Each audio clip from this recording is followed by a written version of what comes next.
Students, আমি তোমাদের সাথে এই মুহূর্তে রয়েছে দীপাঞ্জন স্যার, আর 24/7 WBCS টপার চ্যানেলে তোমাদের প্রত্যেককে স্বাগত। তোমরা সকলে জানো যে রিসেন্ট টাইমে শেখ হাসিনা মৃত্যুদণ্ডাদেশ, যেটা বাংলাদেশের ঢাকার স্পেশাল ট্রাইব্যুনালের তরফ থেকে ঘোষিত হয়েছে, সেটা কিন্তু সবচেয়ে বেশি আলোচ্য বিষয়। তো শেখ হাসিনা যিনি বাংলাদেশের প্রধানমন্ত্রী ছিলেন 2024 সালে, 2024 সালে কোটা আন্দোলনকে কেন্দ্র করে যে বৃহৎ উত্তাল পরিবেশ তৈরি হয় বাংলাদেশে, যে কারণে বাংলাদেশে আবার স্বাধীনতা দেখা যায়, সেই স্বাধীনতার কারণেই কিন্তু দেখা যায় শেখ হাসিনাকে বাংলাদেশ থেকে ইন্ডিয়াতে চলে আসতে হয় অ্যাসাইলাম নিয়ে।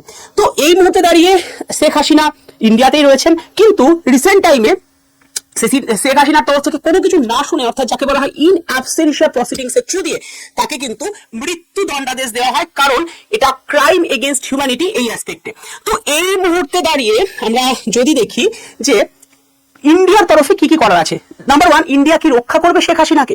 এবার এই প্রসেসে ইন্ডিয়ার কি ভূমিকা হবে এবং শেখ হাসিনার কি কি অপশন আছে ক্ষেত্রে। দেখো, এটা বোঝার আগে আমাদের দুটো বিষয় জানতে হবে, একটা হচ্ছে অ্যাসাইলাম, একটা হচ্ছে এক্সট্রাডিশন। অ্যাসাইলাম মানে কি, যখন কোনো একটা দেশের কোনো একজন বিশেষ ব্যক্তি আরেক নিজের দেশে সেফ নিজেকে না মনে করে অন্য দেশে এসে পুরোপুরিভাবে আশ্রয় চায়, তাকে বলা হয় অ্যাসাইলাম। আর এক্সট্রাডিশন মানে কি, এই অ্যাসাইলাম যখন কোনো ব্যক্তি নিজের তাকে যখন আবার তার আগের দেশে ফিরিয়ে দেওয়া হয়, অর্থাৎ চলো শেখ হাসিনা বাংলাদেশ থেকে ইন্ডিয়াতে এসেছে, ইন্ডিয়া কাছে এসে অ্যাসাইলাম নিয়েছে, এবার এখন কিন্তু এই মৃত্যুদণ্ডাদেশের জেরে বাংলাদেশ এক্সট্রাডিশন চাইছে, অর্থাৎ শেখ হাসিনাকে আবার ফিরিয়ে নিতে চাইছে, দ্যাট ইজ কল্ড এক্সট্রাডিশন।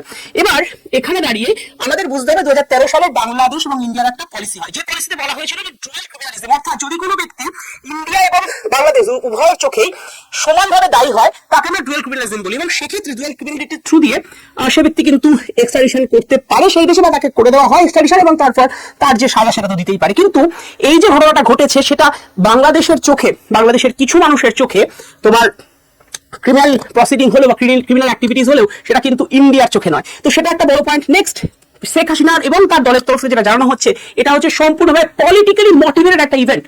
তো সেই মুহূর্তে দাঁড়িয়ে শেখ হাসিনার কি কি অপশন আছে? এক, তাকে পুরোপুরি পলিটিক্যাল অ্যাসাইলাম সে নিতে পারে, যেটা ইন্ডিয়ার কাছে সে চেয়েছে, এবং অবশ্যই সে চায়, সে বারবার তার বক্তব্যে বলেছে সে ইন্ডিয়াতেই সেফ এবং ইন্ডিয়াতে থাকতে চায়। সেকেন্ড, তাকে যেটা করতে হবে, বাংলাদেশের সুপ্রিম কোর্টে অ্যাপিল করতে হবে, কিন্তু এই বাংলাদেশের সুপ্রিম কোর্টে অ্যাপিল করতে গেলে তাকে কিন্তু বাংলাদেশের কাছে স্যারেন্ডার করে তারপরে অ্যাপিল করতে হবে, যেটা তার ডেথ হওয়ার একটা বিশাল বড় তার প্রাণের ঝুঁকি এখানে থেকে যাচ্ছে। এবং এক্ষেত্রে ইন্ডিয়া কি করবে অবশ্যই তোমরা প্রত্যেকে কমেন্ট বক্সে জানিও। এবং শেখ হাসিনা বর্তমানে সিদ্ধান্ত নিয়েছেন যে তিনি ইন্ডিয়াতে থেকে যাবেন এবং তার লড়াই তিনি কিন্তু জারি রাখবেন। তো তোমাদের কি মতামত অবশ্যই কমেন্ট বক্সে জানিও, এবং এই সিদ্ধান্তে কি কি হতে পারে, কি কি মনে হচ্ছে অবশ্যই কমেন্ট বক্সে কমেন্ট করতে জানাতে ভুলো না। এবং হ্যাঁ, প্রত্যেক সোম থেকে বৃহস্পতি সন্ধ্যে 6টায় 24/7 WBCS টপার পলিটি ক্লাস করতে ভুলে যাও না। বেস্ট অফ লাক, দেখা হচ্ছে নেক্সট ক্লাসে।